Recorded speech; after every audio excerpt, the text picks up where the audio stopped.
Muito obrigado, Sra. Presidente, Srs. Secretários de Estado. Traz-nos aqui o Governo uma matéria que é, provavelmente, do ponto de vista da economia nacional, uma das matérias mais anacrónicas que temos nessa mesma economia. Temos, claramente, um paradoxo aqui que temos que resolver.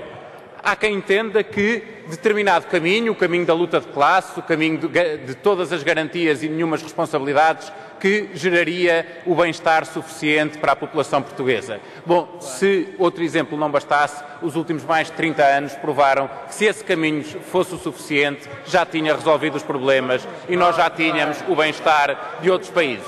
Portanto, não adianta achar que é com mais garantias que se consegue, por exemplo, ter melhores salários. Pelo contrário, nós temos de perceber que tem que haver um equilíbrio na relação laboral entre aquilo que são as garantias legítimas e essenciais do trabalhador e aquilo que é a competitividade e a mobilidade que tem de existir no emprego para que isso seja também atrativo para quem investe, porque se não houver quem invista, obviamente não há criação de emprego. E por isso disse o Sr. Secretário de Estado, e muito bem, porque será então que países que têm legislação muito mais flexível, têm economias muito mais competitivas, têm salários mais altos e têm desemprego mais baixo.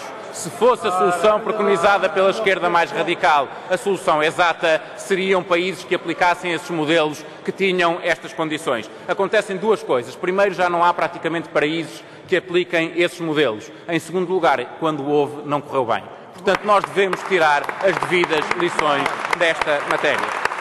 E os factos são evidentes, Sr. Secretário de Estado. Mesmo com a proposta que o Governo aqui nos traz, Portugal continuará a ser o país da União Europeia em que o despedimento dá ao trabalhador mais garantias. Ou seja, não está sequer em causa a liderança dessa situação, manter-nos-emos na mesma. Equilibraremos mais os fatores, é um facto. E por isso a pergunta que fazia, exatamente nesta matéria, Sr. Secretário de Estado, são três perguntas muito curtas. Em primeiro lugar, relativamente à precariedade. Se um empregador puder mais facilmente contratar, em termos definitivos, um trabalhador, pois contratará ou não contratará. Obviamente que se tiver melhores condições para contratar em termos definitivos, vai contratar e não manterá uma relação mais precária.